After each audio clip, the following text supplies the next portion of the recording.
Bonjour à tous et bienvenue pour ce nouveau numéro du Cinéman, le cinéma pour les cinéphiles par mois.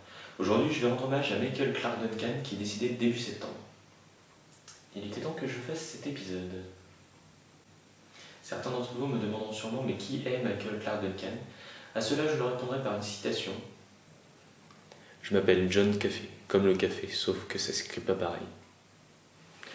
Oui, je sais, j'utilise une chaise, mais j'ai pas vraiment la taille requise pour l'imiter. Vous l'avez deviné, aujourd'hui on va parler de la ligne verte. Ah merde, c'est pas là. Non plus. Après mûre réflexion, aujourd'hui je vais vous parler de La planète des singes de Tim Burton. Vous inquiétez pas, il joue dedans, il joue le singe. Je vous expliquerai. Action.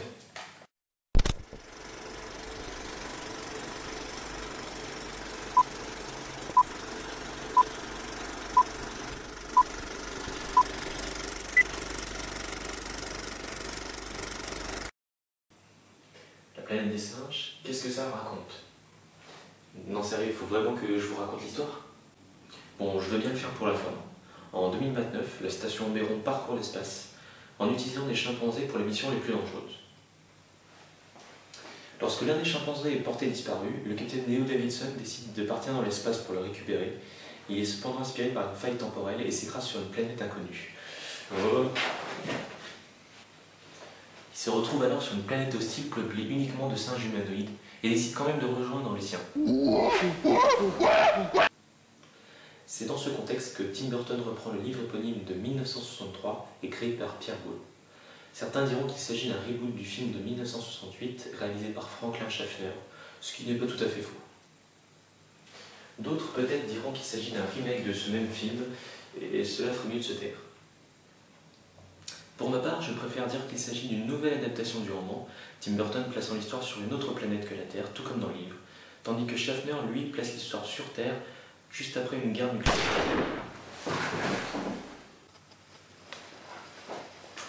Spoiler interdit. Non mais franchement, c'est pas sérieux ça.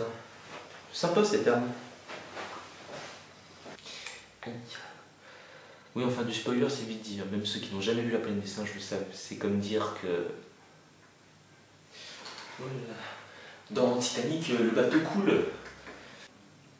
Ou bien que... Dark Vador est le père de Luke Skywalker. Il n'y a plus vraiment de secret. C'était pas une spéciale Michael Clark Duncan? J'y arrive, 2 minutes. Côté acteur, on retrouve Charlton Heston, qui jouait déjà dans le premier film. C'était quand même le personnage principal, l'astronaute Taylor. Cette fois, il joue le rôle de Zaius, le père du général Saïd. Zaius est aussi le nom d'un des singes dans le film de Schaffner. D'ailleurs, ces derniers mots sont que les hommes soient maudits, qu'ils soient 1000 fois maudits. Phrase qui se rapproche plus ou moins des derniers mots de Taylor dans le film de 1968. Ça fait déjà pas mal de clins d'œil pour un seul personnage. Et Charlton Heston n'est pas le seul caméo, puisqu'on retrouve aussi Linda Harrison qui jouait Nova dans le premier film, puis dans sa suite Le secret de la planète des singes. Dans le film de Tim Burton, elle fait une apparition dans le chariot qui emmène notre héros au début du film, lorsqu'il se fait capturer par les singes. D'ailleurs, au sujet de Nova, Tim Burton choisit d'engager pour jouer le rôle Lisa Marie, qui n'est autre que sa fiancée jusqu'en 2001, année de sortie de La planète des singes. Helena Bonham Carter fait elle aussi partie du casting. Elle joue le rôle de Harry, la fille d'un influent sénateur singe. Elle est l'actuelle fiancée de Tim Burton depuis 2001. On se revoit dans un épisode des Feux de l'amour. Le rôle du personnage principal a été laissé à Mark Wahlberg, souvent vu dans les adaptations de jeux vidéo, comme Max Payne ou le très attendu Uncharted. Quant au général Saïd, il est joué par Tim Ross, révélé par Pulp Fiction. Ça, c'est Johnny Bravo.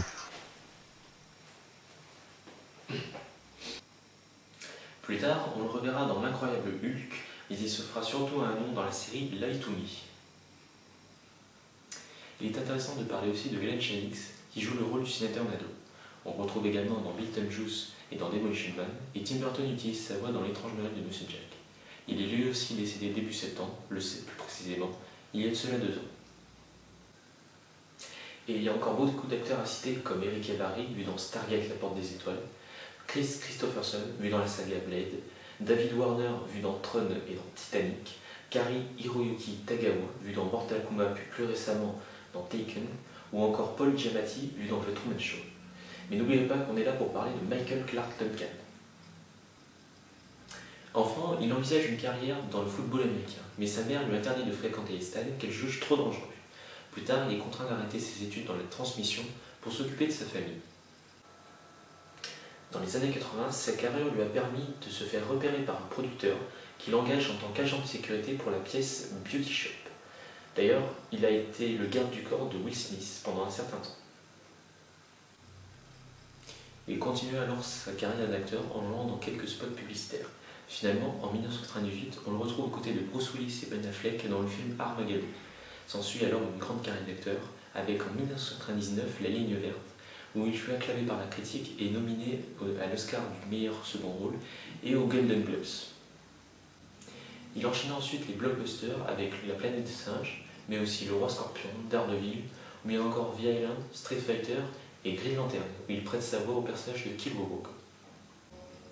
Malheureusement, le 13 juillet 2012, il fit un arrêt cardiaque et décéda le 3 septembre des suites de cet accident.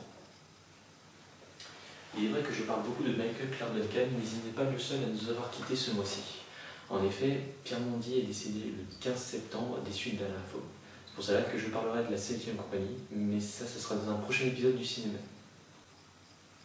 Voilà, c'est tout pour aujourd'hui. Si vous n'avez pas vu ce film, je vous le conseille, et si vous n'êtes toujours pas intéressé, je vous laisse avec la bande-annonce. Au cinéma ou chez vous, passez de moments devant de bons films. Coupez!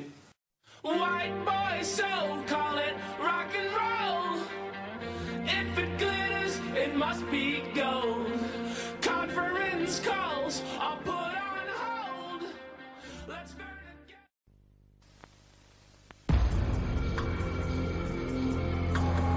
Un jour, on racontera une histoire. Une simple fable, diront certains. Celle d'un être humain venu des étoiles, qui fit basculer notre monde. On va s'égraver! M'aider! M'aider!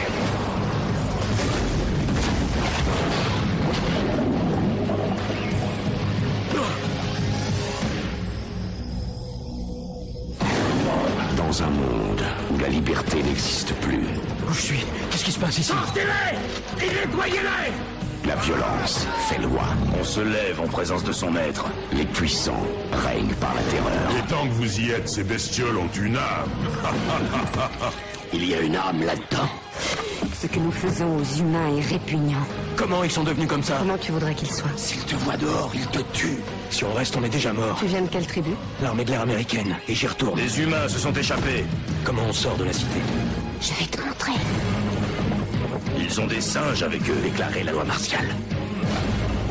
Nous sous-estimons cet humain. Où ils sont passés? Les rumeurs gagnent les villages. Tout le monde veut voir cet homme qui défie les singes. Toutes les divisions, préparez-vous à combattre! C'est fini, personne va venir.